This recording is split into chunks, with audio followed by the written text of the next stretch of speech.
कितना सुंदर व्याख्यान है महाराज। गर्ग संहिता तो यहाँ तक कहती है कि अगर ब्राह्मण भोजन करने के लिए बैठे, श्राद्ध का भोजन अगर ब्राह्मण कर रहा है, तिथि का भोजन यदि ब्राह्मण कर रहा है, तो दो चीजें और ना रखें। एक नमक थोड़ी दूरी पर रखें, एक आचार थोड़ी दूरी पर रखें। आचार और नमक भी ब्राह्मण की थाली में ना रखा जाए। कटोरी अलग से सजा कर रख दो, आप अलग से आप रख दीजिए, वो लेना होगा तो ले लेगा। पर जिसका तुम संकल्प ले रहे हो, जिस पर तुम पानी फेर रहे हो, जिस थाली को ब्राह्मण के सम्मुख में लेकर जा रहे हो, उसका भान होना चाहिए, उसका स्मरण होना चाहिए। जिनको श्राद्ध पक्ष में अगर बना दिया जाए तो पितृ उस वस्तु का पान नहीं करते, पितृ उसका सेवन नहीं करते और बद्दुआ देकर जाते। वो कौन सी दो चीजें जो श्राद्ध में, श्राद्ध के भोजन में, ब्राह्मण के भोजन में उसका प्रयोग नहीं होता। महाराज अग्नि पुराण, पद्म पुराण और गरुड़ पुराण, तीनों में ये लेख मिल जाएगा। बड़े प्रेम से पढ़ेंगे तो मनुस्मृति में भी मिल जाएगा। एक कुमड़ा, कुमड़ा जानते हो, जो नवरात्रि में यज्ञ वाले दिन बलि चढ़ती है, वो कुमड़ा जिसका पेठा बनता, आगरा में पेठा बनता। अगर उस पेठे को या उस कुमड़े की सब्जी को श्राद्ध के भोजन में रख दिया जाता है तो पितर 7 घर की दूरी से ही भाग जाते हैं, महाराज प्रवेश नहीं करते। यमराज पाड़े पर बैठता है, देवी भागवत कैसे स्मरण करिए कभी। यमराज पाड़े पर बैठता है भैंसे पर, और जब पितृलोक से पितरों को लेकर जाया जाता है, पितरों के देवता आर्यमा स्वामी जब कौवे पर पितरों को बिठाकर दरवाजे पर लेकर जाते हैं,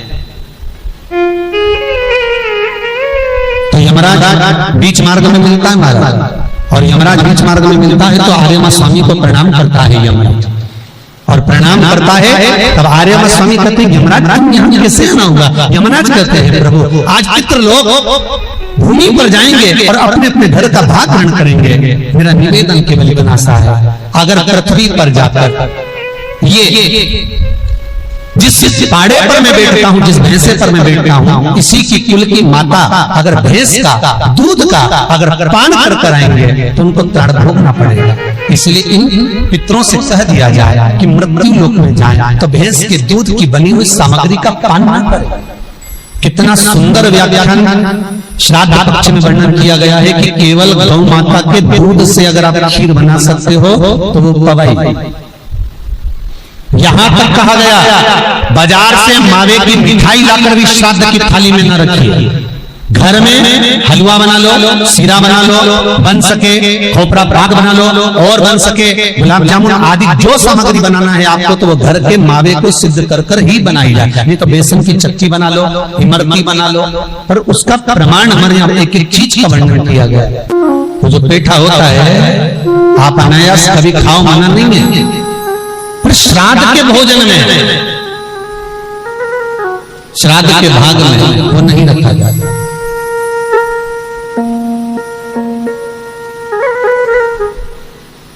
श्राद्ध के भाग में वो समर्पित नहीं होता। एक कुमड़ा, दूसरे नंबर पर है भैंस का दूध। दो चीजें, एक कुमड़ा, दूसरा है भैंस का दूध। इसको नकारना चाहिए, प्रयास करना चाहिए कि जिस दिन आपकी दादा परदादा का श्राद्ध हो वही निवेदन है। जैसे धर्म पत्नी पति के लिए बनाई है, बहन भाई के लिए बनाई है, बेटी बाप के लिए बनाई है, घर की माता ने अपने पुत्रों के लिए बनाया है, और घर के लोगों ने जो खाया वो प्रेम से खाया है। बस ऐसा ही भाव आपके जीवन में हो कि हम श्राद्ध पक्ष में जो सामग्री बना रहे हैं वो हमारे पूर्वजों को प्राप्त हो और उनको अच्छी लगे, वो पाए। ब्राह्मण के भोजन में श्राद्ध पक्ष में सबसे ज्यादा जरूरी है दूध की खीर, दूसरा तुरई या गिलकी, का भोजन, या तो सब्जी बनाओ या भजिया बनाओ, कुछ भी बनाओ। तीसरा मांस की दाल का भोजन, उड़द की दाल का भोजन। उड़द की दाल का या तो दही बड़ा बना लो, इमरती बना लो, या फिर बड़ा बना लो, या पकोड़ा बना लो, पर उसका भोजन होना जरूरी है। 3 भाग। दूध का भोजन आहूतों के हिस्से में चले जाता है। गिलकी और तुरई का भोजन पितरों के हिस्से में चले जाता है। मांस की दाल का भोजन, उड़द की दाल का भोजन प्रेतों के हिस्से में चले जाता है। इसलिए ये 3 भाग का भोजन ब्राह्मण जब श्राद्ध पक्ष का भोजन करे तो उसमें बनाना जरूरी।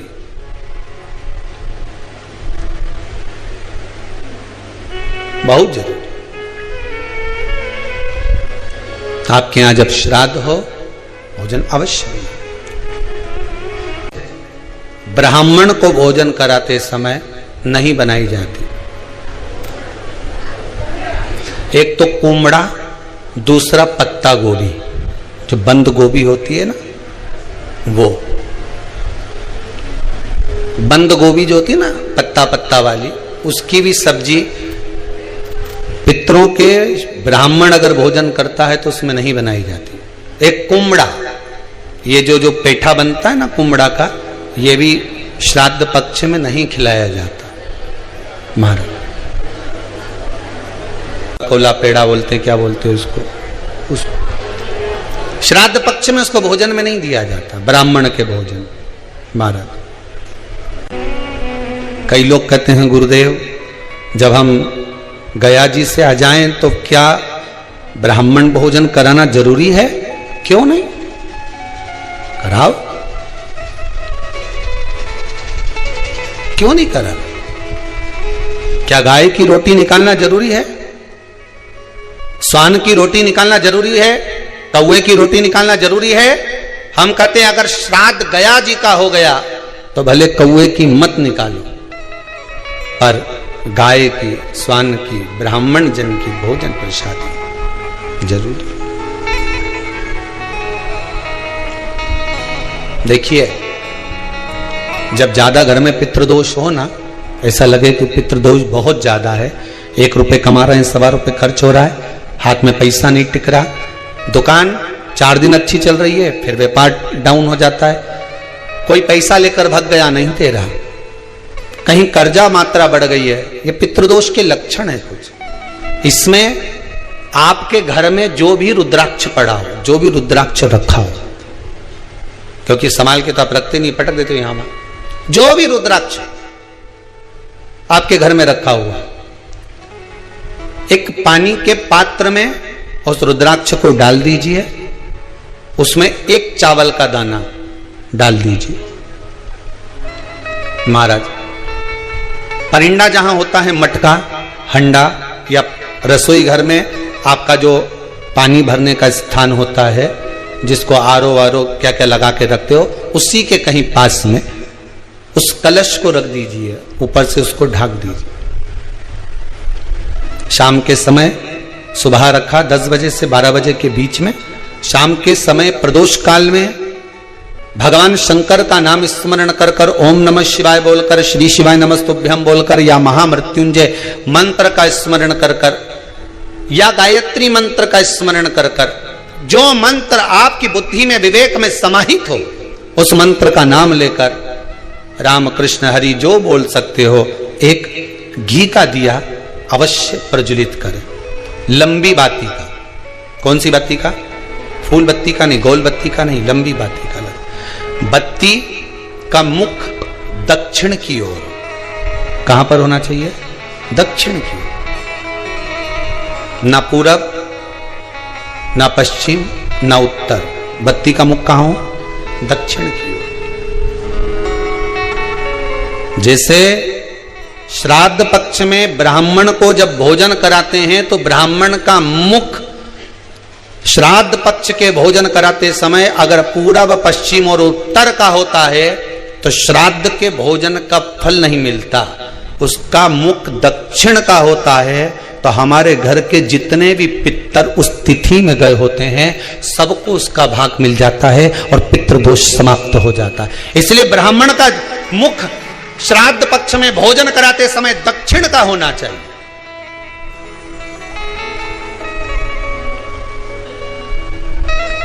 ब्राह्मण का मुख दक्षिण का हो।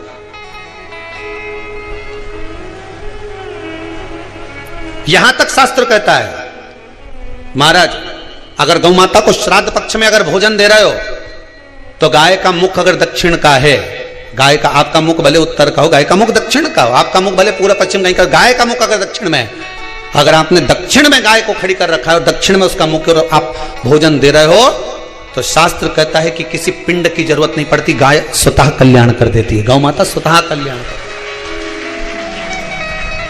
दक्षिण मुखी हो। तो दिए की जो बाती का मुख कहां होना चाहिए? दक्षिण का। और दक्षिण का मुख, जब दक्षिण का मुख हो, दक्षिण की ओर बाती हो महाराज, तब दक्षिण की बाती जलाने के बाद में भगवान से वहीं पर प्रार्थना करें। जो कलश रखा है उसके ऊपर जो प्लेट रखी है, ढाका गया है, वहां अपना सीधा हाथ रखें और अपने पूर्वजों का, अपने पितरों का स्मरण करें कि मेरे धन को लेकर कोई चले गया, मेरा व्यापार ऐसा चल रहा है, मेरा घर में बच्चों का विवाह नहीं हो रहा, या घर में इतनी अशांति है या तकलीफ है या कष्ट है, ये सब का स्मरण कर कर उस कलश को रात्रि भर रखे रहने दें। सुबह स्नान आदि करने के बाद फिर एक घी का दिया दक्षिण की ओर लगाकर सुबह 10 बजे से 12 बजे के बीच में उस जल को शिव जी को समर्पित कर कर आ जाएं और वो रुद्राक्ष लेकर वापिस सजाएं। महाराज वापिस सजाइए, उस रुद्राक्ष को अपने घर में रख दीजिए। वर्ष भर वो रुद्राक्ष आपको कभी बीमारी से नहीं घिरने देगा, कभी किसी जगह खड्डे में नहीं जाने देगा, वो उन्नति की ओर ही बढ़ाएगा। भले कोई भी रुद्राक्ष हो, 1 मुखी से लेकर 14 मुखी, 20 मुखी, 18 मुखी, जो रुद्राक्ष आपके पास में, आप तो उसका स्मरण करिए, आप उसका स्मरण करें। रुद्राक्ष का जल शिव को समर्पित करें। पितरों के जितने भी द्वार हैं, पितरों के जितने भी दरवाजे हैं, पितृलोक में जितने भी पितृ विराजमान होते हैं महाराज, ये सब शंकर के ऊपर चढ़े हुए जल का भाग ग्रहण करते हैं। शिव के ऊपर चढ़ा 33 कोटि देवताओं में से कोई एक देवता ऐसा बता दो जिसको काली तिल्ली चढ़ती हो, काली मिर्च चढ़ती हो, सारे वृक्षों की पत्तियां चढ़ती हो, सब चढ़ा के पुष्प चढ़ते हो, दुर्वा भी चढ़ती हो, बेलपत्र भी चढ़ता हो, आंख का पुष्प भी चढ़ता हो, धतूरा भी चढ़ता हो, जिसको भांग आदि भी चढ़ती हो, तुलसी की मंजरी भी चढ़ती हो। तुलसी की मंजरी भी शंकर को चढ़ती, तुलसी का दल नहीं, मंजरी वो भी चढ़ती। 33 कोटि देवताओं में कोई ऐसा देवता बताओ, संपूर्ण सामग्री भगवान केवल एक है, देव अधिदेव महादेव, जिनको काली तिल भी चढ़ रही है, काली मिर्च भी चढ़ रही है, जिनको संपूर्ण सामग्री भगवान शिव को समर्पित हो रही, संपूर्ण यहां तक राई, सरसों, राई के दाने तक भगवान शंकर को चढ़ते हैं। 1.25 लाख दाने का प्रमाण है महाराज शंकर जी को समर्पित करने का। सरसों चढ़ती, राई चढ़ती महाराज, पुष्प, बेलपत्र, दुर्वा, जगह जगह के पुष्प शिव को समर्पित होते हैं। दे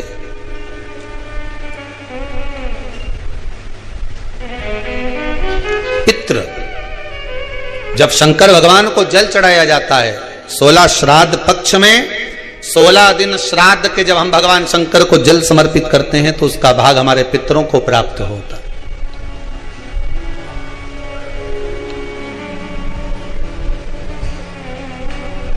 केवल 16 श्राद्ध के दिन ही ऐसे होते हैं जिसमें शंकर भगवान को जल में दूध मिलाकर चढ़ाने की जगह दूध भले 1 चम्मच चढ़ा रहे हो पर अलग से चढ़ाओ, कच्चा दूध अलग से चढ़ाओ, उसके बाद भले तुम जल चढ़ा दो, पर लोटे में जल में दूध मिलाकर 16 दिन श्राद्ध पक्ष में नहीं ले जाना।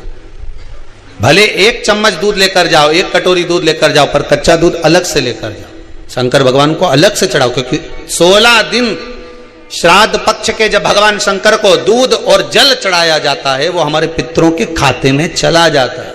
हमारे पितरों को उसका भाग मिलता।